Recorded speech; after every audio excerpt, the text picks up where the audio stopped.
Salam sejahtera, salam penuh sukacita. Damai sejahtera Tuhan Yesus menyertai engkau sekalian. Kepada jemaat GCC dimanapun Anda berada, baik di Indonesia maupun di luar negeri.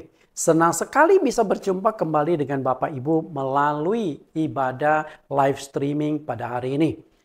Tema yang akan saya kupas pada hari ini adalah lanjutan pada tema yang lalu, yaitu peperangan rohani. Ini adalah mini seri tema karena hanya terdiri dari 3 sesi.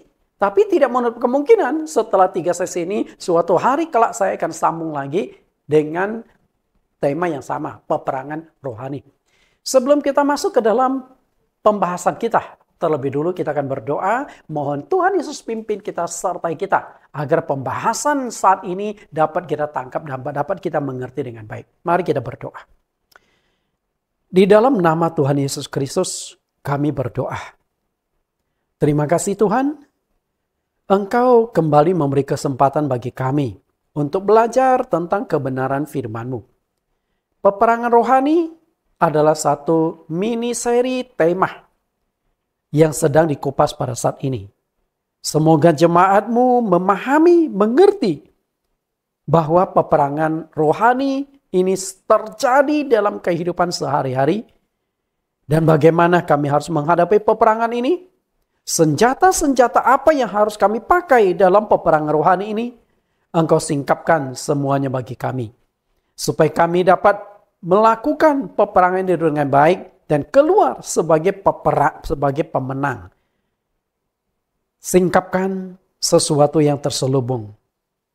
Peperangan rohani berbeda dengan peperangan jasmani yang dapat kami lihat, yang dapat kami hindari atau minimalkan untuk mencari perlindungan. Tapi peperangan rohani adalah peperangan yang abstrak. Karena itu perlu disingkapkan agar kami menyadari sehingga kami bisa selalu waspada dan area-area apa peperangan ini terjadi. Kami siap belajar, kiranya Tuhan menuntun kami memahami kebenaran ini di dalam nama Yesus Kristus. Amin. Bapak Ibu yang saya kasihi, hari ini kita akan bahas sambungan dari tema yang lalu, peperangan rohani di sesi yang kedua. Sesi yang kedua. Peperangan rohani adalah peperangan antara malaikat yang berontak, yang tidak tunduk pada ketentuan Allah, melawan malaikat yang setia dan tunduk pada otoritas yang ditetapkan oleh Allah. Ini sudah saya jelaskan pada sesi yang pertama. Dan ini hanya pengulangan supaya nyambung dengan materi pelajaran hari ini. Peperangan rohani adalah peperangan antara iblis melawan kuasa Allah. Peperangan rohani adalah peperangan antara kejahatan melawan kebaikan. Dan manusia ada di tengah-tengah peperangan tersebut. Kita nggak ada pilihan. Hanya ada 2 kemungkinan pilihan kita. Yaitu, apakah kita akan ada di pihak setan, mengikuti keinginan setan, ataukah kita ada di pihak Allah, mengikuti kehendak Allah, turut pada segala firman-Nya, mentaati firman-Nya, menghindari apa yang dilarang atau perintahkan Allah di dalam firman Tuhan. Atau kita ini ada di pihak kejahatan dalam kehidupan kita. Berkata-kata menyakiti orang, perkataan kita melakukan, berbuat hal yang tidak baik, atau tindakan-tindakan kita atau pikiran. Perkataan, perbuatan kita, dan pikiran kita ada di posisi sebagai orang yang jahat. Menurut kita mungkin kita tidak jahat. Tapi saya yakinlah Anda bisa bedakan. Bisa tahulah antara baik dan jahat, benar dan salah. Masa orang berbohong, Anda tidak tahu itu sebuah kesalahan? Tapi Anda lakukan kan? Nah itulah Anda memilih di posisi sebagai orang jahat. Nah atau Anda di posisi yang baik. Menghindari hal-hal yang tidak baik. Mentaati firman, apapun yang dilarang firman. Jangan membunuh, jangan berzina, jangan mencuri, jangan berdusta, dan lain sebagainya. Anda taati. Maka Anda memilih menjadi orang yang baik. Itulah peperangan. Peperangan rohani. 3 subjudul dari peperangan rohani adalah: pertama, kapan, mengapa, dan bagaimana. Kapan peperangan itu terjadi? Yaitu sejak tema yang itu membahas kapan peperangan rohani terjadi di muka bumi. Yang kedua, mengapa umat Kristen harus menghadapi peperangan rohani. Nah, ini akan saya kupas pada hari ini.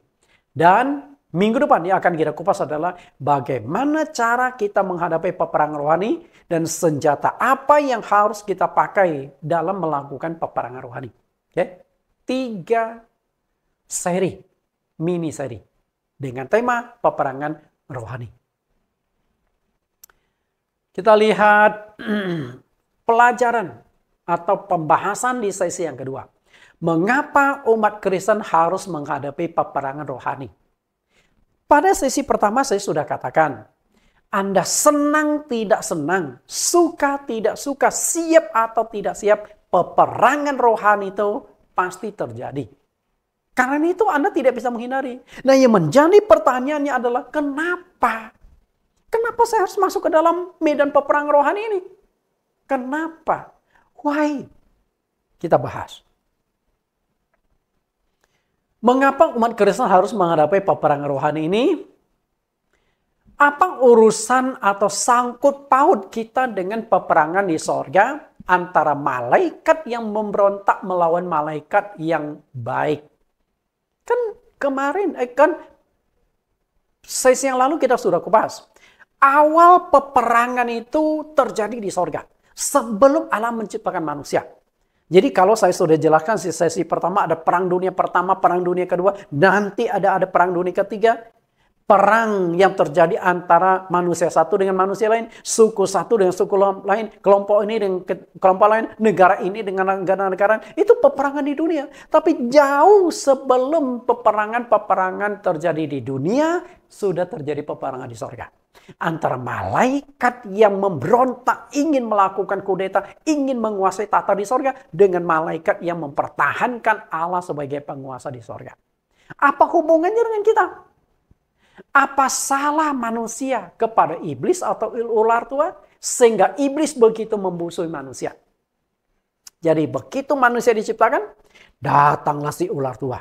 Menggoda, membujuk, memanipulasi firman Tuhan agar manusia pertama itu memakan buah pengetahuan baik dan jahat, melanggar perintah Allah. Karena iblis sudah menjadi pelanggar dulu, pemberontak dulu. Jadi sifat pemberontakan dari setan itu ingin ditanamkan kepada manusia dan iblis berhasil. Si naga tua itu berhasil sehingga manusia berontak kepada Allah apa yang Tuhan larang. Pohon pengetahuan tentang yang baik dan jahat jangan kau makan buahnya sebab pada hari engkau memakannya pastilah engkau mati. Pastilah engkau mati, sanksinya sudah keras. Tapi manusia tetap makan. Kenapa? Karena berhasil dibujuk, digoda, dirayu oleh si ular tua dengan segala kelicikannya. Sehingga manusia kalah dalam peperangan, jatuh dalam dosa. Masalahnya adalah di mana salah kita kepada setan? Kenapa setan menggodain nenek moyang kita sehingga hari ini kita mengalami dampaknya? Lalu apa hubungan antara jatuhnya iblis dengan manusia sehingga iblis begitu membenci manusia? Masalahnya itu di mana? Pernah nggak Anda berpikir? Emangnya Anda ganggu anak setan sehingga bapak setan itu marah ke Anda? Seperti Anda ganggu anak tetangga sehingga bapak dan ibunya marah, membela anaknya? Tapi kita kan nggak ada hubungan dengan setan. Tapi kenapa setan membenci manusia? Pernahkah Anda berpikir ke sana? Kita lihat. Ada 2 penyebab kenapa iblis begitu membenci manusia. Ada 2 sebab. Kita lihat kedua sebab itu. Yang dicatatkan di dalam Kejadian pasal 1 ayat 26 sampai 28. Kita analisa, kita coba pelajari bersama-sama. Kejadian 1 ayat 26 sampai 28. Kejadian 1 ayat 26. Berfirmanlah Allah, baiklah kita menjadikan manusia menurut rupa dan gambar kita, supaya mereka berkuasa atas ikan-ikan di laut dan burung-burung di udara, dan atas segala ternak dan atas segala bumi, dan atas segala binatang melata yang merayap di bumi. Ayat 27, maka Allah menciptakan manusia menurut rupa dan gambarnya, menurut gambar Allah diciptakannya mereka, diciptakannya karena dia, laki-laki dan perempuan diciptakannya mereka. Ayat 28, Allah memberkati mereka, lalu Allah berfirman kepada mereka, beranak cuculah dan bertambah banyak, penuhilah bumi dan taklukkan itu, berkuasalah atas ikan-ikan di laut dan burung-burung di udara dan atas segala ternak, atas segala binatang yang merayap di bumi. Lihat nggak Bapak Ibu? 3 ayat ini, Kejadian 1 ayat 26 sampai 28, ada 2 penyebab utama kenapa setan itu begitu membenci manusia. Padahal manusia tidak salah apa-apa kepada setan. Anda tahu kenapa? Ketika baca Alkitab, belum tentu kita memahami makna kebenarannya tentang kanun di Alkitab, maka kita harus tarik keluar. Sama seperti membaca Alkitab itu sama seperti makan ikan. 1 ekor ikan, ada ususnya, perutnya yang harus kita buang. Ada tulang-tulang, duri-duri di dalamnya. Nah, setelah itu bagaimana kita tarik keluar daging-daging ikan untuk kita makan. Karena itu untuk kesehatan kita. Sama juga. Ketika kita baca, kita tarik keluar kebenaran-kebenarannya supaya kita bisa bernutrisi untuk kehidupan rohani kita. Oh, kebenaran maksudnya begini. Nangkap nggak di sini? Ada 2 penyebab utama. Kenapa setan membenci dia? Nah, dari kedua alasan inilah yang menjadi pembahasan kita, mengapa orang Kristen harus masuk ke dalam peperangan. Apa hubungan kita dengan peperangan sorga? Apa hubungan kita dengan setan? Apa salah kita kepada setan sehingga setan begitu membenci kita? Bapak Ibu, perhatikan di sini. Yang pertama, manusia diciptakan menurut rupa dan gambar Allah. Itu penyebab pertama. Yang kedua, manusia diberikan otoritas untuk menguasai ciptaan Allah. Nangkap nggak di sini? Mungkin Anda berpikir, lah salahnya di mana? Kan itu kan otoritas Allah, hanya Allah. Bapak Ibu yang saya kasihi, Anda kan diciptakan oleh Allah. Maka Anda tidak bisa menghindari konsekuensi seperti ini. Kita lihat makna yang terkandung dari 2 sebab utama ini. 2 penyebab. Manusia diciptakan menurut rupa dan gambar Allah. Yang kedua, manusia diberikan otoritas oleh Allah untuk menguasai semua ciptaannya di muka bumi. Inilah 2 penyebab kenapa iblis begitu membenci dan berusaha menjatuhkan manusia. Kita kupas yang pertama dulu. Manusia diciptakan menurut rupa dan gambar Allah. Kejadian 1:27 kita sudah baca tadi, kita baca ulang. Maka Allah menciptakan manusia itu menurut gambarnya. Menurut gambar Allah diciptakannya dia laki-laki dan perempuan, diciptakannya mereka. Allah ciptakan manusia. Nah berarti Allah walaupun roh, bukan berarti roh ini bulat seperti balon. Enggak. Walaupun Allah itu roh, tetapi Allah punya suatu wujud. Punya suatu gambaran. Lalu gambaran Allah itu seperti apa? Ya seperti Anda. Jadi ketika Anda melihat diri Anda atau melihat orang lain, itulah Allah. Dan lebih jauh gambaran Allah itu diwujudkan, dinyatakan ketika Yesus Kristus dilahirkan ke dunia. Karena sebagai orang Kristen kita yakin Yesus adalah Allah yang menjadi manusia. Dia lahir bukan dari benih manusia. Dia lahir dari kuasa Roh Kudus. Berarti Roh Allah masuk ke dalam rahim Maria, lahirlah Yesus Kristus. Berarti Allah adalah roh menjadi manusia. Memang sulit diterima dengan logika. Tapi itulah kenyataan. Berarti roh menjadi daging. Roh menjadi manusia. Berarti Allah adalah roh. Dia punya wujud. Dan wujudnya itu adalah gambaran manusia. Maka manusia diciptakan menurut pola gambar Allah. Maka ketika kita baca di Alkitab di Perjanjian Lama. Walaupun Allah ditegaskan roh. Begitu Anda buka Alkitab Anda, Allah sudah diperkenalkan sebagai roh Allah melayang-layang di atas permukaan air. Tapi Allah punya wujud. Maka di Alkitab dilukiskan tangan Allah, kaki Allah, mata Allah, mulut Allah, telinga Allah. Itu kan gambaran tubuh manusia secara utuh. Ternyata Allah menciptakan manusia menurut rupa dan gambarnya. Di satu sisi itu adalah kemuliaan bagi manusia. Bayangkan, Allah menjadikan dirinya sebagai cetakan gambaran manusia. Sedangkan semua makhluk Allah menciptakan hanya dengan berfirman. Berfirmanlah Allah, jadi ini, jadi itu. Semuanya dengan berfirman. Tapi ketika menciptakan manusia, Allah menggunakan kedua tangannya. Membentuk postur tubuh manusia dari tanah liat. Setelah terbentuk, lalu Allah hembuskan nafas hidup ke dalam hidungnya. Sehingga manusia tanah liat itu menjadi makhluk yang hidup. Itulah keistimewaan. Namun di sisi lain, dengan diciptakannya manusia menurut rupa dan gambar Allah, kita juga harus menghadapi konsekuensi dimusuhi oleh iblis. Kenapa kita bisa dimusuhi iblis? Gara-gara diciptakan menurut rupa dan gambar Allah. Ada kebenaran yang perlu Anda pahami. Mengapa iblis begitu memusuhi manusia? Hanya karena manusia diciptakan menurut rupa dan gambar Allah. Untuk mengetahui penyebabnya, kita coba baca ulang ayat ini. Bagaimana peperangan di sorga? Wahyu pasal yang ke-12 ayat 7-8. Maka timbullah peperangan di sorga. Mikael dan malaikat-malaikatnya berperang melawan naga itu. Dan naga itu dibantu oleh malaikat-malaikatnya. Tetapi mereka tidak dapat bertahan. Mereka tidak mendapat tempat lagi di sorga. Sorga itu tempat yang indah, mulia. Bukankah sorga itu yang kita lukiskan tempat kita akan pergi? Bukankah semua agama mendambakan masuk sorga? Kalau sorga itu nggak bagus, sorga itu nggak enak, sorga itu membosankan, siapa yang mau ke sono? Makanya, kalau Anda baca hati-hati, baca teliti di Yohanes 14 ayat yang ke-1-3. Yesus berkata, di rumah Bapakku banyak tempat tinggal. Di sorga banyak tempat tinggal. Aku pergi ke sana menyediakan tempat bagimu. Dan setelah aku pergi ke sana dan telah menyediakan tempat bagimu, aku akan datang kembali menjemput kamu. Supaya di tempat di mana aku berada, kamu pun berada.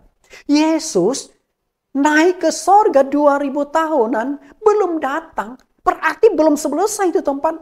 Karena kalimat sangat jelas. Setelah menyediakan tempat itu, aku akan datang kembali. Kenapa Yesus sampai sekarang belum datang? Kayaknya tempat itu belum selesai sepenuhnya. Berarti sorga itu luar biasa. Menciptakan isi dunia yang begitu indah. 200 negara, banyak tempat yang sangat menarik. Bali, tempat yang indah. Negara-negara lain, tempat yang indah. Israel, tempat kita tur. Ada laut mati, satu-satunya yang ada di dunia. Banyak tempat-tempat unik di dunia. Kita belum kunjungi. Allah hanya ciptakan 6 hari seisi dunia. Tapi menciptakan surga 2000 tahun. Makanya ketika iblis kalah perang dicampakkan ke bumi, tidak mendapat tempat lagi di surga, dia tuh nyesal, marah kepada Allah, tapi nggak bisa. Akhirnya iblis yang berontak itu diusir Allah dari sorga, dicampakkanlah ke bumi. Malaikat jahat atau iblis tidak bisa kembali lagi ke sorga. Karena sama seperti Adam dan Hawa setelah buat dosa, makan buah pohon pengetahuan baik dan jahat, diusir dari Taman Eden.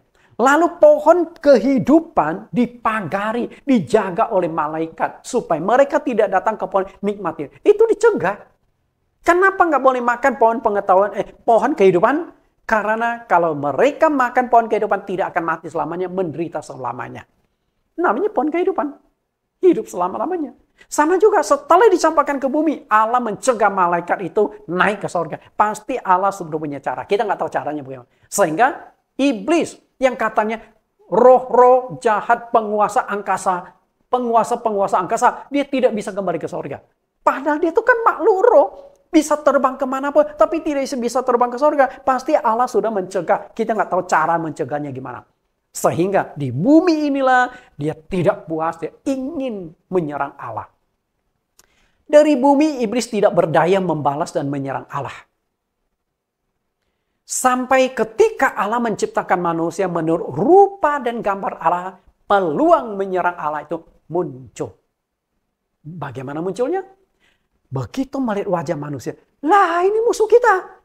Kata sesama si setan ini, kepala setan ini, si ular tua ini. Maka peperangan itu dilakukan oleh si naga itu yang dicampakkan ke bumi. Padahal yang dicampakkan ke bumi bukan hanya si naga tua, tapi malaikat-malaikatnya. Jadi dari sorga dicampakkan ke bumi ini bukan hanya satu setan. Banyak. Ya Alkitab mengatakan 1/3. Di kitab Wahyu 1/3. Berarti total malaikat di sorga 1/3 itu dicampakkan ke bumi yang berontak ini. Berarti masih ada 2/3 dari malaikat yang mempertahankan Allah sebagai penguasa di sorga. 1/3 ini yang berontak ini. Bapak Ibu yang saya kasihi di dalam Tuhan Yesus. Ketika iblis ada di bumi, mereka mau menyerang Allah, nggak bisa. Mau membawa malaikat berontak kembali menyerang surga, nggak bisa. Sudah dicegah, sudah dipagari, sudah dibentengi oleh Allah sehingga mereka nggak bisa masuk. Itulah peperangan. Bapak Ibu yang saya kasihi di dalam Tuhan Yesus. Tapi begitu manusia diciptakan, dia lihat, nah ini gambaran Allah. Walaupun mereka tidak bisa menyerang Allah yang mereka benci, Allah yang mereka musuhi, tapi dengan menyerang gambaran Allah, mereka juga setidaknya ada kepuasan. Alasan kedua. Jadi alasan pertama itu begini loh. Saya ambil contoh. Satu kali saya melayani di gereja Banjarmasin. Saya melayani, belum lama saya sampai di sana pelayanan beberapa bulan. Masuklah seorang gadis. Gadis ini cukup cantik juga. Ini simpatisan baru. Tapi baru beberapa bulan di ibadah, dia nggak betah. Dia sih suka sama gereja, suka sama pengajaran di gereja saya. Tapi ada satu hal, dia berkata, Pak Nathan, sorry saya mungkin minggu depan nggak kesini lagi. Saya tanya, lu kenapa? Pak, saya nggak tahu tuh ada seorang gadis, dia nggak suka sama saya. Memandang saya itu dengan matanya tajam, melirik, bahkan beberapa kali bentak saya. Saya nggak tahu saya salah apa ke dia. Makanya daripada nggak sejahtera, saya nggak ke gereja ini lagi. Pamitan.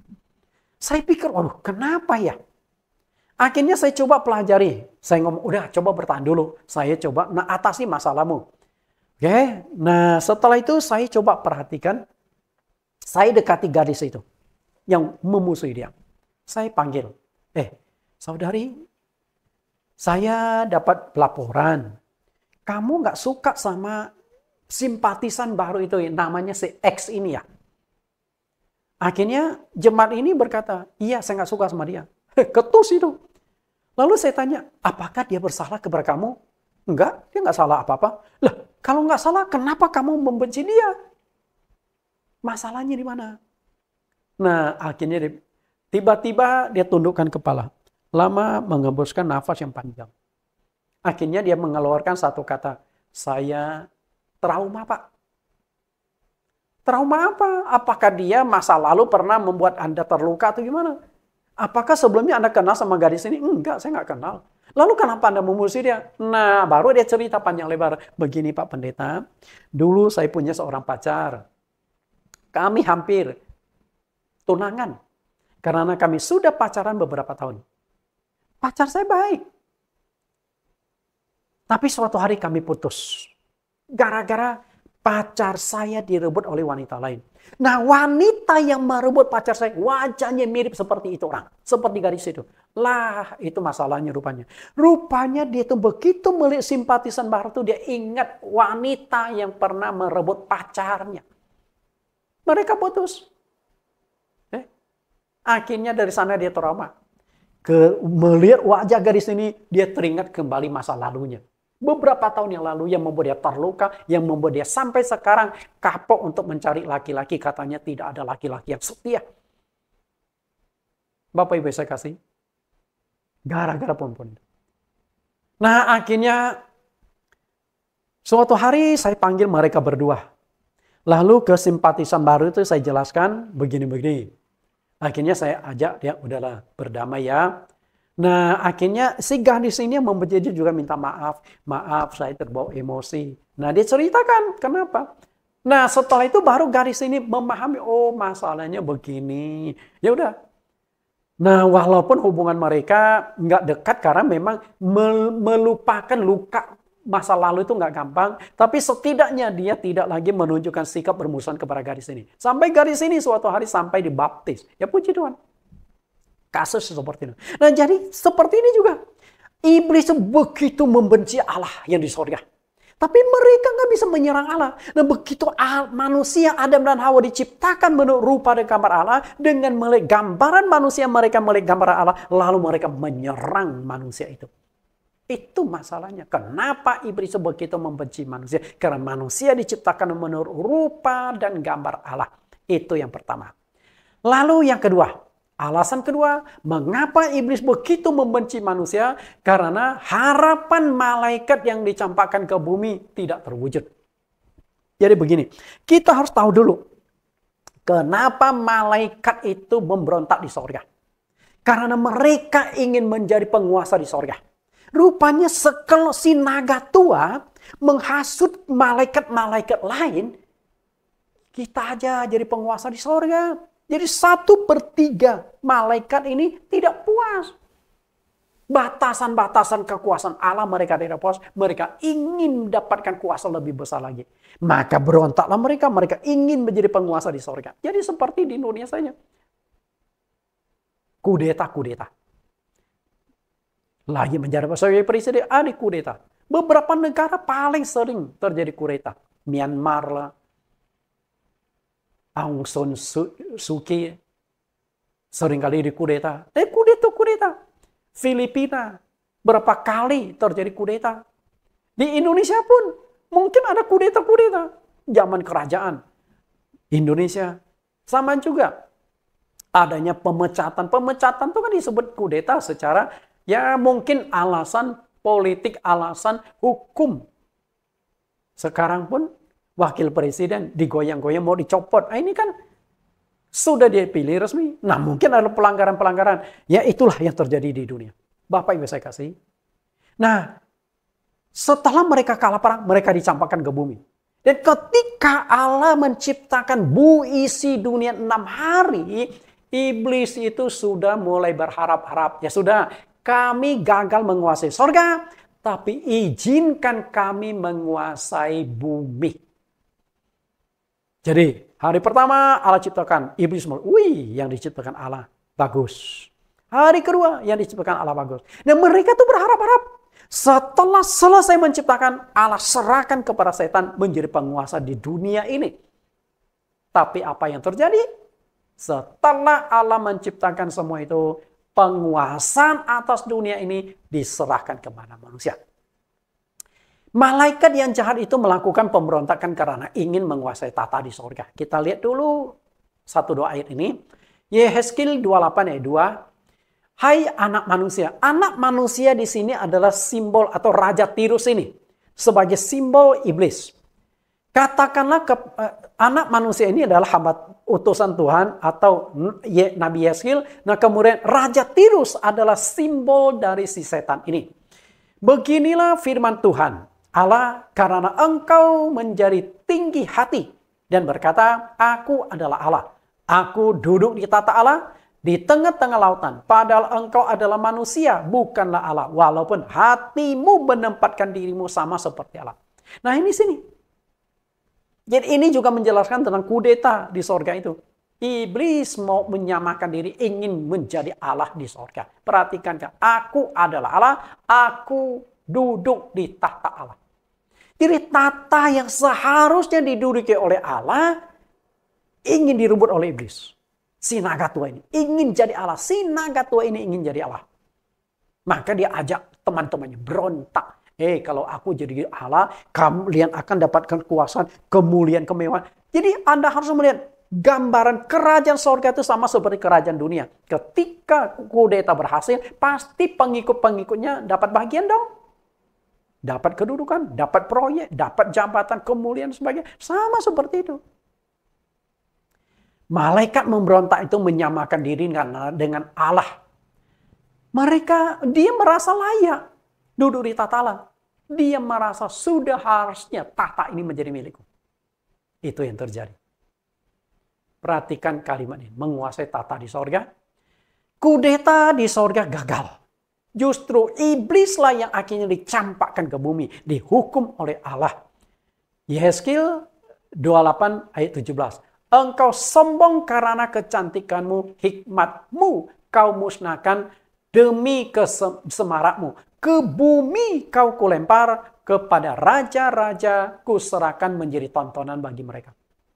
Yang tadinya malaikat yang menyatakan aku adalah Allah. Aku akan duduk di Allah. Dia hukum Tuhan dicampakkan ke bumi. Perhatikan kata dilemparkan ke bumi. Nah kata dilemparkan ke bumi inilah mempertegas apa yang dijelaskan oleh Rasul Yohanes di Wahyu pasal 12 ayat 9. Dan naga besar si ular tua yang disebut iblis atau Satan yang menyesatkan seluruh dunia dilemparkan ke bawah. Ia dilemparkan ke bumi bersama-sama dengan malaikat-malaikatnya. Jadi yang dicampakkan ke bumi bukan hanya si naga tua yang disebut iblis atau setan ini. Tapi juga banyak malaikat-malaikat yang pro ke si naga tua ini. Yang ikut berontak bersama si naga tua ini. Dicampakkan semua di bumi. Jadi berapa banyak setan di bumi? 1/3 dari jumlah malaikat di surga. Bapak Ibu, berapa banyak? Ketika Tuhan Yesus mengusir setan yang merasuki seorang di Gerasa yang disebut legion, berapa setan yang ada di dalam tubuh orang itu? 2.000. Karena begitu setan dikeluarkan dari tubuh orang itu merasuki 2.000 ekor babi-babi dan babi kerasukan setan lalu terjun ramai-ramai ke jurang mati lemas. Jadi kalau satu tubuh aja bisa dimasukkan oleh 2.000 setan. Tuhan Yesus juga pernah menjelaskan ada 7 roh jahat. Maria Magdalena diusir, ada 7 roh jahat di dalam diri orang itu. Dalam diri Maria Magdalena dikeluarkan. Berarti setan juga bisa masuk ke dalam tubuh. Bukan satu setan masuk satu tubuh. Lebih dari satu setan. Bapak Ibu saya kasih, dicampakkan ke bumi. Setelah dicampakkan ke bumi, iblis tidak bisa menyerang Allah. Maka yang diserang itu adalah gambaran Allah, yaitu manusia. Dan manusia berhasil dijatuhkan. Bapak Ibu saya kasih. Tujuan iblis melakukan kudeta adalah menguasai sorga. Tapi itu mengalami kegagalan. Maka setelah dicampakkan ke bumi, iblis itu sangat berharap bisa menguasai bumi ini. Sangat berharap. Tapi, apa yang terjadi? Setelah Allah selesai melakukan penciptaan, penguasaan atas bumi ini bukan diserahkan kepada iblis, tapi diserahkan kepada makhluk yang diciptakan menurut rupa dan gambar Allah, yaitu manusia.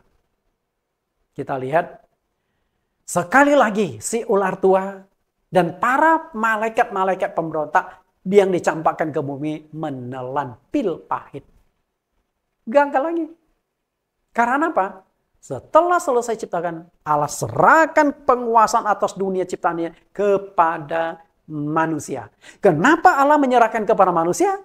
Karena manusia diciptakan menurut rupa dan gambar Allah. Nah, dengan demikian tetap Allah menjadi penguasa di sorga dan di bumi. Penguasa di sorga, dia tetap duduk di tahta Allah yang ingin direbut oleh setan tadi. Penguasaan atas bumi dikuasai oleh Allah dalam wujud manusia gambaran Allah. Berarti di sorga Allah menjadi penguasa, di bumi Allah juga menjadi penguasa, tapi dalam wujud gambarannya. Jadi begitu manusia diberikan kuasa menguasai bumi, berarti yang menguasai bumi adalah gambaran Allah. Tetap seperti Allah menjadi penguasa di bumi. Iblis tidak senang. Iblis marah. Kita lihat otoritas yang Allah serahkan setelah menciptakan bumi ini. Kejadian 1 ayat 28. Allah memberkati mereka, lalu Allah berfirman kepada mereka, beranak cuculah dan bertambah banyak, penuhilah bumi dan taklukkanlah itu. Berkuasalah atas ikan-ikan di laut dan burung-burung di udara dan atas segala binatang yang merayap di bumi. Manusia menjadi tuan atas ciptaan. Manusia menjadi penguasa atas segala ciptaan. segala makhluk diserahkan kepada manusia. Nah, ini membuat iblis marah sekali. Membuat iblis marah. Si ular tua itu tidak pernah putus asa. Dia ingin suatu hari bumi ini akan dikuasai, ditaklukkan. Bagaimana caranya? Rebut dari manusia. Jadi istilah itu seperti ini. Naik ring. Okay? Indonesia beberapa kali pernah muncul seorang petinju kelas dunia. Mungkin Anda pernah dengar dulu Elias Pikal. Walaupun badannya kecil, tapi bisa melawan petinju dari luar negeri. Lalu Anda pernah dengar Jordan atau apa deh? Saya lupa ingat namanya. Nah, kemudian yang dari Semarang ada Chris John. Nah, Chris John juga lumayan jago. Tapi sekarang kayaknya sudah pensiun ya, jadi pelatih kali ya. Chris John. Nah, ketika Chris John pemegang sabuk kejuaraan, dia pegang. Kan ingin direbut negara lain, katakanlah Jepang. Bagaimana supaya sabuk kejuaraan itu bisa direbut oleh petinju Jepang? Harus tanding. Kalau Chris John kalah dalam peperangan, sabuk kejuaraan itu pasti pindah ke Jepang. Diambil oleh Jepang. Karena kan ada organisasi yang mengkoordinasi siapa yang memegang sabuk kejuaraan saat ini. Pasti yang juara ini, yang menang di dalam naik ring itu. Sama juga sini. Iblis tahu. Mereka tidak diserahkan otoritas atas penguasaan di bumi, tapi mereka punya peluang untuk mencari, untuk menarik otoritas itu dari manusia. Bagaimana caranya? Mendatangkan pencobaan. Mendatangkan pencobaan. Kesempatan itu akhirnya datang. Si ular tua berusaha mencari celah melalui firman Tuhan. Celah melalui firman Tuhan. Iblis berharap ada perintah Tuhan yang bisa dimanipulasi sehingga dilanggar oleh manusia. Agar manusia berontak pada Allah sama seperti iblis. Iblis berontak lalu dihukum oleh Allah, dicampakkan ke bumi. Dan iblis berharap manusia juga berontak kepada Allah. Sehingga Allah menghukum mereka, mengusir mereka dari Taman Eden. Mengusir mereka dan otoritas yang Allah berikan kepada mereka berhasil dikuasai oleh setan. Kesempatan itu datang. Ketika Allah memberikan firman di Kejadian pasal 2 ayat 17. Kita lihat inilah firman yang akhirnya dimanipulasi oleh setan. Kejadian 2 ayat 17, tetapi pohon pengetahuan tentang yang baik dan yang jahat itu janganlah kau makan buahnya. Sebab pada hari engkau memakannya pastilah engkau mati. Ini perintah Tuhan disertai dengan sanksi yang sangat keras. Ketika engkau makan buah itu, engkau pasti mati. Nggak tanggung.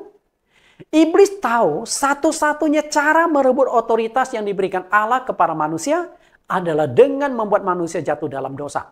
Sehingga ketika manusia jatuh dalam dosa, mereka kehilangan atas penguasaan di bumi ini.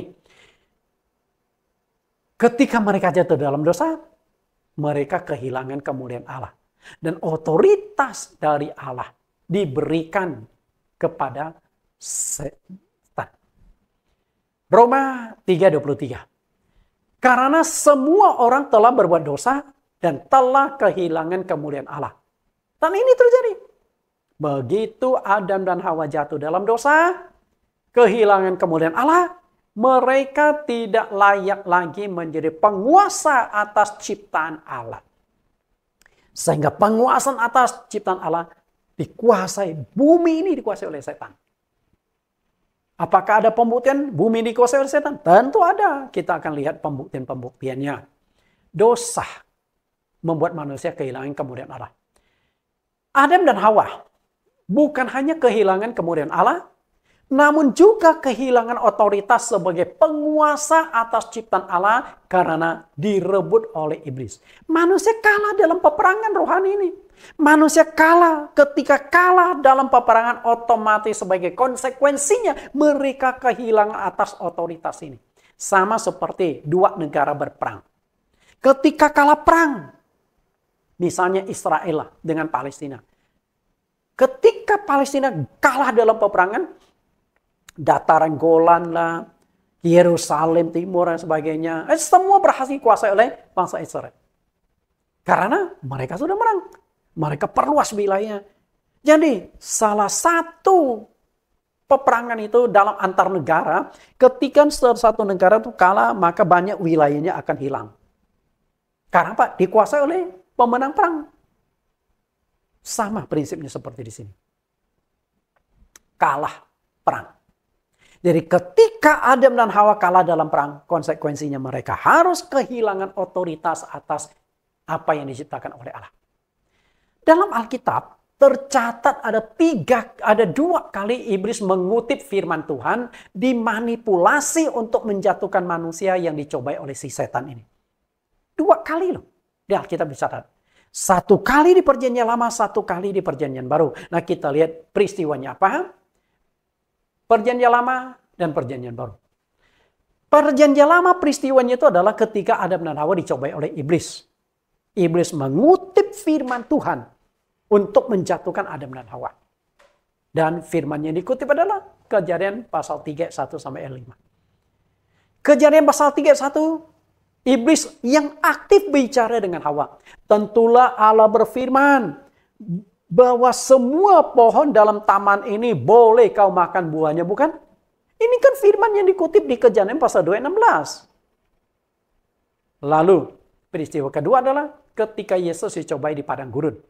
Iblis juga mengutip ayat Alkitab yang dikutip dari kitab Mazmur pasal 91. Inilah kelicikan dari si iblis itu. Jadi kalau kita lihat di sini, coba Anda perbandingkan dua peristiwa ini dengan Roma pasal yang kelima. Roma pasal yang kelima dari ayat 12 sampai 21. Unik sekali. Kenapa saya katakan unik? Di sini memperbandingkan Adam dengan Kristus. Karena dua-duanya diserang oleh iblis, dua-duanya dicobai iblis. Adam kalah, Yesus harus menang di dalam pencobaan untuk merebut kembali otoritas atas dunia. Maka tidak heran Rasul Paulus membandingkan Adam dengan Yesus di dalam Roma 15 ayat 12 sampai 21. Di mana perbandingannya? Sebenarnya topik yang sangat panjang tentang Adam dan Kristus. Tapi suatu hari saya akan kupas hal ini. Kita lihat Roma pasal yang kelima ayat 12 sampai 21. Adam telah kalah dalam pencobaan iblis. Akibatnya seluruh keturunan Adam dan Hawa ikut berdosa. Dan yang lebih menyedihkan juga, Adam kehilangan otoritas atas penguasaan di dunia. Berkuasa atas ikan-ikan di laut bodoh dia. Berhasil dikuasai setan. Maka setan sekarang jadi penguasa dunia. Kemudian Yesus telah menang dalam pencobaan iblis. Hasilnya seluruh umat Kristen dibenarkan. Adam membuat seluruh keturunannya berdosa. Yesus membuat seluruh pengikut Yesus yang percaya Yesus dibenarkan, dosanya diselesaikan. Dan sekaligus Yesus merebut kembali penguasaan atas dunia ini. Maka di Matius pasal yang ke-28 ayat yang ke-18 Yesus berkata, telah diserahkan kepadaku penguasaan atas sorga dan dunia.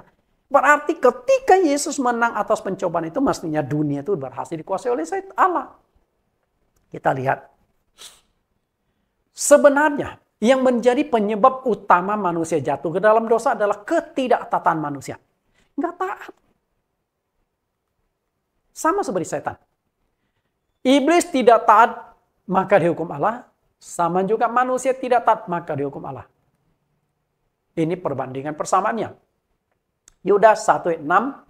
Dan bahwa ia menahan malaikat-malaikat yang tidak taat pada batas-batas kekuasaan mereka, tetapi yang meninggalkan tempat kediaman mereka dengan belenggu abadi di dalam kemah, di dalam kekelaman, di dalam dunia kekelaman sampai penghakiman pada hari besar. Jadi iblis yang berontak ini dihukum oleh Allah. Dan mereka akan dihukum lagi suatu hari nanti. Pada waktu penghakiman di hari besar. Perhatikan, malaikat yang tidak taat. Jadi ketidaktaatan ini ada sanksinya. Lalu manusia. Roma 5:19. Jadi sama seperti oleh ketidaktaatan satu orang, semua orang menjadi orang berdosa. Demikian pula oleh ketaatan satu orang, semua orang menjadi orang benar. Perhatikan ketidaktaatan satu orang. Yang dimaksudkan siapa? Adam. Karena bukan Hawa, karena Adam itu kepala keluarga, satu tubuh. Otomatis Adam dan Hawa. Ketidaktaatan mengakibatkan hukuman. Bapak Ibu yang saya kasih, bagaimana hukuman ini? Ketidaktaatan malaikat yang memberontak itu mengakibatkan mereka dicampakkan ke bumi. Dan pada hari penghakiman mereka akan disiksa. Sedangkan ketidaktaatan Adam dan Hawa mengakibatkan mereka kehilangan otoritas atas penguasaan dunia dan juga seluruh keturunan Adam dan Hawa harus menghadapi peperangan melawan si setan. Jadi permusuhan antara setan dengan manusia itu sejak dari nenek moyang kita jatuh dalam dosa sampai sekarang peperangan selalu terjadi. Ketika Allah berkata, ketika menghukum manusia di dalam Kejadian pasal 3 ayat yang ke-15. Aku akan mengadakan permusuhan antara kamu si ular dengan keturunan perempuan. Oke, keturunan perempuan. Nah, keturunan perempuan akan meremukkan kepalamu dan engkau akan meremukkan tumitnya. Dari satu sisi itu adalah nubuat tentang Yesus Kristus yang akan melawan setan. Tapi di sisi lain ayat ini juga memberikan gambaran peperangan antara keturunan Adam dan Hawa, keturunan Hawa dengan iblis sampai hari ini berperang sampai kiamat. Gak akan selesai peperangan ini. Karena peperangan rohani tidak ada batasan waktu. Apakah iblis berhasil menguasai dunia yang notabene ciptaan Allah? Apakah berhasil? Berhasil. Kita lihat jawaban dari Rasul Yohanes. 1 Yohanes 5:17.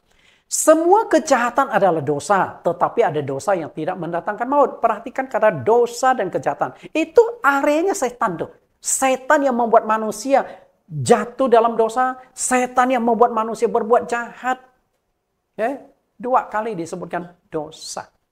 Kenapa manusia bisa jatuh dalam dosa? Karena dunia dikuasai oleh si setan. Ayat 19 kita tahu bahwa kita berasal dari Allah dan bahwa seluruh dunia berada di bawah kuasa si jahat. Apakah Yohanes hanya asal ngomong? Saya yakin tidak. Yohanes yang pakar dunia roh. Dalam dunia roh dia bisa melihat iblis mencengkram seluruh dunia. Berbagai macam bidang kehidupan, berbagai macam aspek, ekonomi, politik, agama, semua dicengkram oleh setan dan setan menanamkan cengkramannya sehingga manusia-manusia yang ada di muka bumi, pelaku-pelaku politik, keagamaan, ekonomi, semuanya dipengaruhi si setan. Jadi dalam dunia roh, Yohanes itu bisa melihat, gila.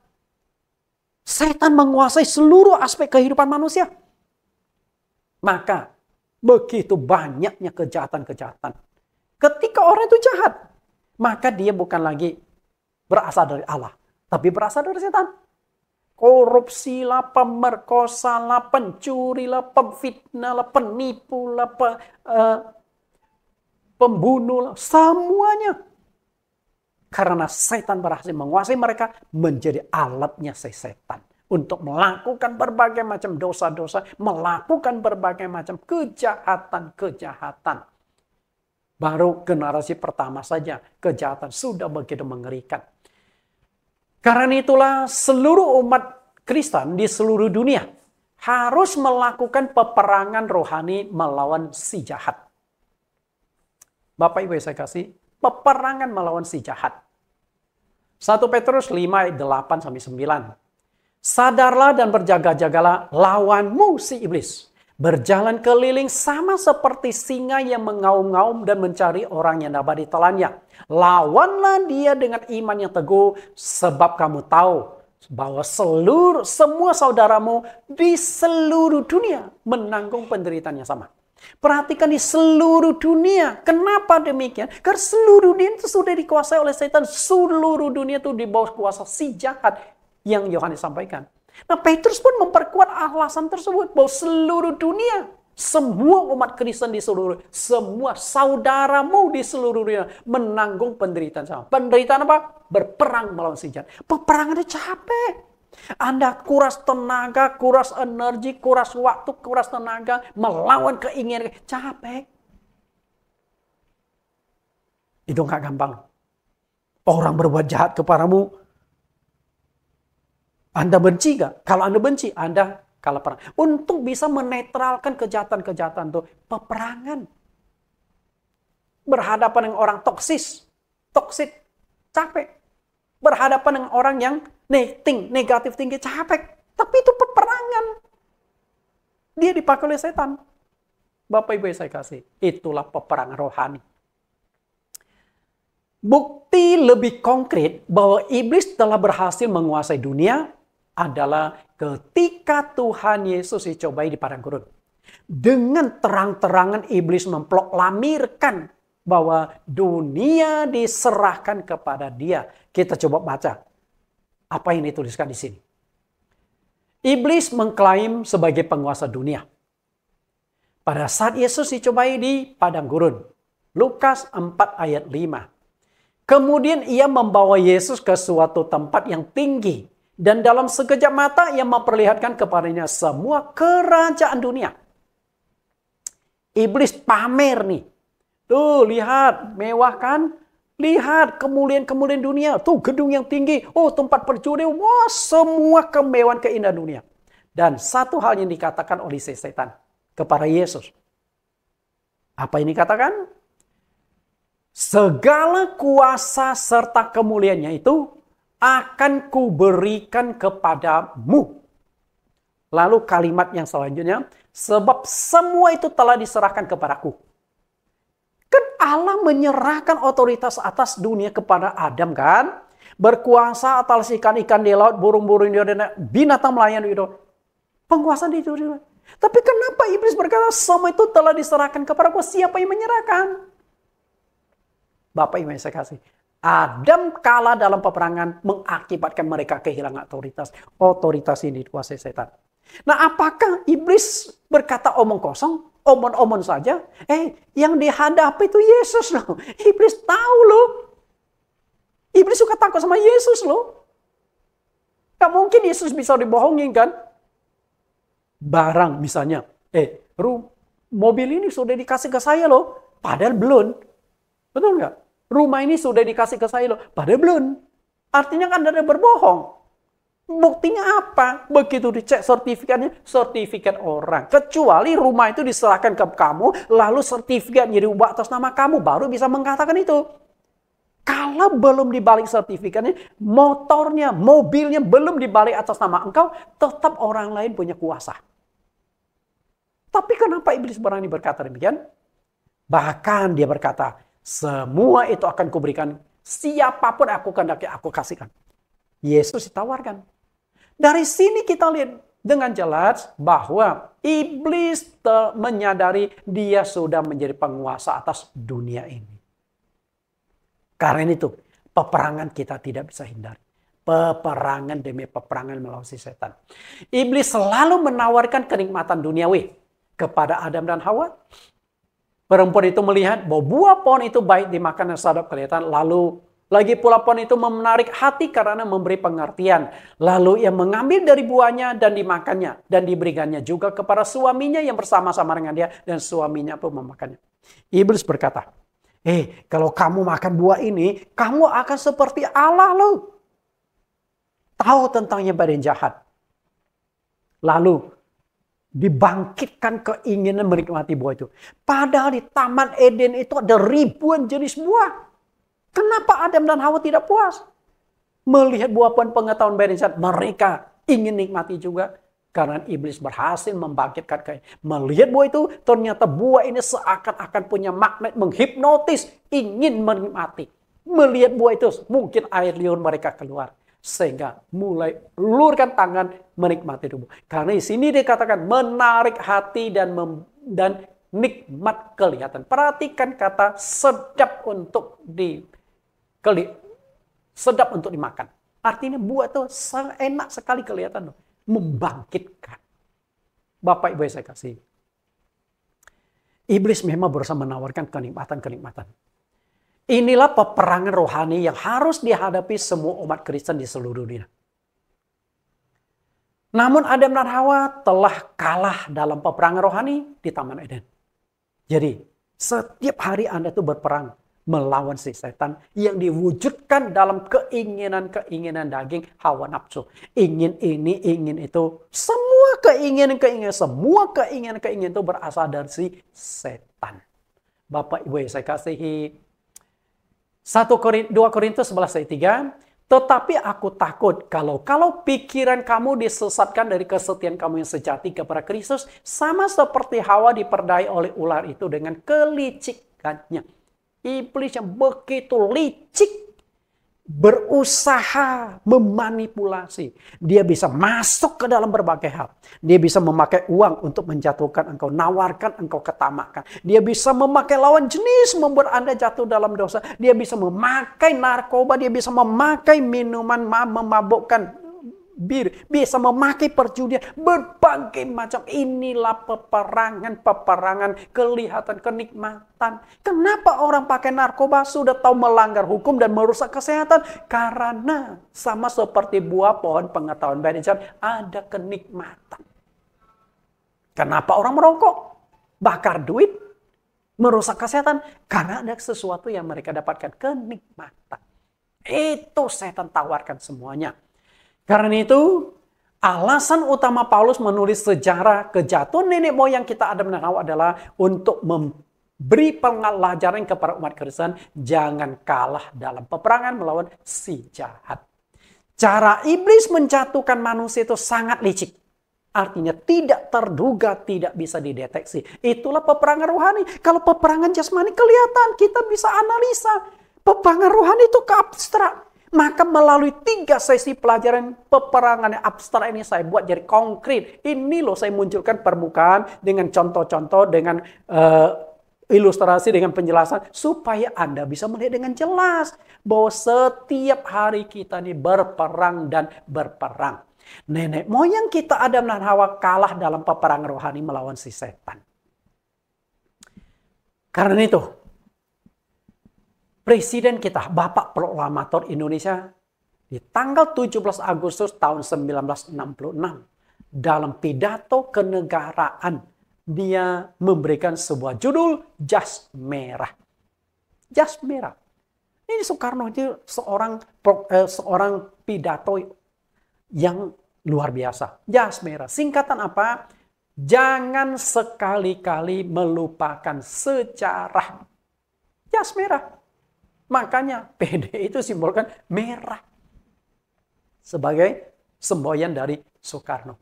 Artinya, semua peristiwa di Alkitab termasuk nenek moyang kita jatuh dalam dosa, termasuk Yudas yang menjual Yesus, termasuk Petrus yang menyangkal Yesus, termasuk Daud yang mengintip Batsheba mandi, termasuk Simpson yang jatuh ke pelukan seorang pelacur bernama Delila, termasuk Salomo yang jatuh di dalam pelukan ribuan wanita. Semua itu dicatat untuk mengingatkan kita supaya kita jangan kalah di dalam peperangan melawan setan. Itu peperangan. Mereka sempat kalah. Petrus sempat kalah juga sampai menyangkal Yesus 3 kali. Para Yesus sudah ingatkan, Petrus, iblis sedang menampi engkau untuk menjauh. Tapi Petrus berkata apa? Aku rela masuk penjara mati bersama dengan engkau. Tapi ketika berhadapan Petrus menyangkal Yesus 3 kali. Semoga bukti sejarah ini menjadi peringatan untuk kita. Sama juga. Semua terjadi di bangsa Israel. 1 Korintus 10:11, semua ini telah menimpa mereka sebagai contoh dan dituliskan untuk menjadi peringatan bagi kita yang hidup pada waktu di zaman akhir telah tiba. Sebab itu siapa yang menyangka bahwa ia teguh berdiri, hati-hatilah supaya ia jangan jatuh. Sehingga melalui pelajaran-pelajaran ini, supaya kita hati-hati jangan jatuh. Bagaimana supaya kita tidak jatuh? Berbagai peristiwa dan jatuhnya tokoh-tokoh Alkitab dituliskan dengan tujuan memberikan peringatan kepada kita akan 2 hal. Pertama, peperangan rohani melawan iblis itu benar adanya. Oke? 1 Petrus 5 ayat 8 dan 9, kita berperang melawan si setan. Lalu yang kedua, agar kita setia sampai akhir menjadi pemenang di dalam peperangan. Tuhan ingin engkau menjadi pemenang di dalam peperangan. Wahyu 2:10, janganlah takut terhadap apa yang harus engkau derita. Sesungguhnya iblis akan melemparkan beberapa orang di antaramu ke dalam penjara, supaya kamu dicobai dan kamu akan beroleh kesusahan selama 10 hari. Hendaklah engkau setia sampai mati, dan aku akan mengaruniakan kepadamu mahkota kehidupan. Cara iblis menjatuhkan manusia dengan dua cara, keras dan lembut. Ini cara kekerasan. Melalui penganiayaan, melalui siksaan, memikul salib, itu penderitaan. Tapi dengan cara membujuk seperti Adam dan Hawa. Iblis tidak memaksa Adam dan Hawa makan buah itu. Pak, lu makan ya, kalau nggak makan gue bunuh kalian itu. Enggak, dibujuk, dirayu, diiming-iming. Oh, kalau makan akan seperti Allah, lo tahu tentang yang bedanya. Jatuh, cara lembut. Maka iblis bisa menggunakan cara kenikmatan, ditawarkan lawan jenis, ditawarkan kesempatan korupsi, macam-macam. Tapi engkau harus menjadi pemenang. Ayat 11, siapa bertelinga hendaklah ia mendengarkan apa yang dikatakan Roh kepada jemaat-jemaat. Barang siapa menang, ia tidak akan menderita apa-apa oleh kematian kedua. Jadilah pemenang di dalam peperangan. Sehingga peperangan rohani ini menjadi sebuah peperangan yang bisa engkau lewati. Agar tidak jatuh, tidak kalah dalam pencobaan, bahkan keluar sebagai pemenang dalam peperangan rohani. Maka kita membutuhkan senjata-senjata rohani berperang melawan si setan. Nah, senjata-senjata rohani itu dicatatkan dalam Efesus pasal 6 ayat 12 dan 13. Karena perjuangan kita bukan melawan darah dan daging. Bukan melawan sesuatu yang abstrak, oke? Tetapi melawan pemerintah-pemerintah, melawan penguasa-penguasa, melawan penghulu-penghulu dunia yang gelap ini, melawan roh-roh jahat di udara. Perjuangan kita adalah melawan si setan. Nah, karena itu kita melawan setan tidak bisa dengan tangan kosong, harus punya senjata. Maka di ayat yang ke-13 Rasul Paulus katakan, sebab itu ambillah seluruh perlengkapan senjata Allah supaya kamu dapat mengadakan perlawanan pada hari yang jahat itu dan tetap berdiri, artinya tetap kuat, tetap kokoh sesudah kamu menyelesaikan segala sesuatu. Peperangan, senjata Allah. Lalu apa saja seperti wujud senjata Allah itu? Saya sudah katakan, senjata di dunia teknologi, peralatan senjata secanggih apapun nggak ada gunanya untuk berperang melawan setan. Karena itu peperangan rohani, bukan melawan peperangan jasmani. Karena itu kita butuh senjata Allah. Lalu senjata Allah itu seperti apa? Nah, perhatikan gambar ini. Ada baju, jirap, perisai, kasut, ikat pinggang, pedang, roh, ketopong. Lalu apa sih yang dimaksudkan di sini? Bapak Ibu yang saya kasihi, akan saya jelaskan kupas di sesi selanjutnya. Ketika kita melakukan peperangan, pergunakanlah senjata dari Allah supaya engkau kuat dan tetap berdiri, bahkan bisa menang melawan peperangan melawan setan. Tuhan Yesus berkati. Sampai bertemu di sesi yang ketiga. Kita berdoa. Di dalam nama Tuhan Yesus Kristus kami berdoa. Terima kasih Tuhan. Sekali lagi kami disingkapkan tentang kebenaran. Mengapa iblis begitu membenci manusia? Ada dua penyebabnya. Manusia diciptakan menurut pada gambar Allah. Di satu sisi itu adalah kemuliaan, tapi di sisi lain kami mempunyai konsekuensi harus menghadapi iblis. Karena dengan melihat manusia, iblis melihat musuhnya, yaitu Allah. Yang kedua adalah otoritas atas dunia ciptaannya. Ini ciptaan Tuhan, engkau berikan kepada manusia.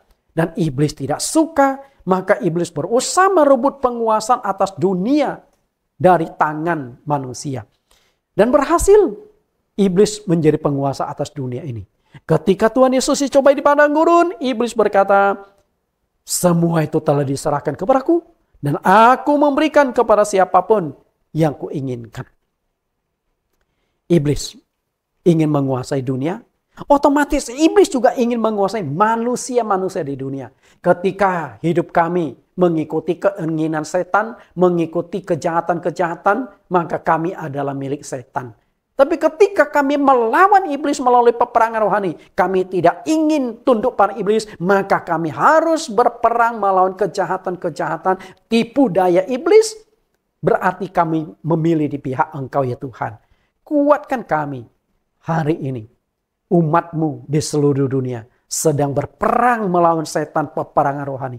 Kuatkan mereka, berikan kemenangan, Roh Kudus menyertai mereka, agar peperangan melawan penghulu-penghulu dunia yang gelap ini, melawan roh-roh jahat di udara ini, bisa dimenangkan. Kami keluar sebagai pemenang, sebagaimana Engkau telah menjadi pemenang. Demikian doa permohonan kami, di dalam nama Tuhan Yesus Kristus. Amin. Tuhan Yesus berkati, dan kita bertemu kembali minggu depan di sesi yang terakhir dengan tema yang sama, peperangan rohani.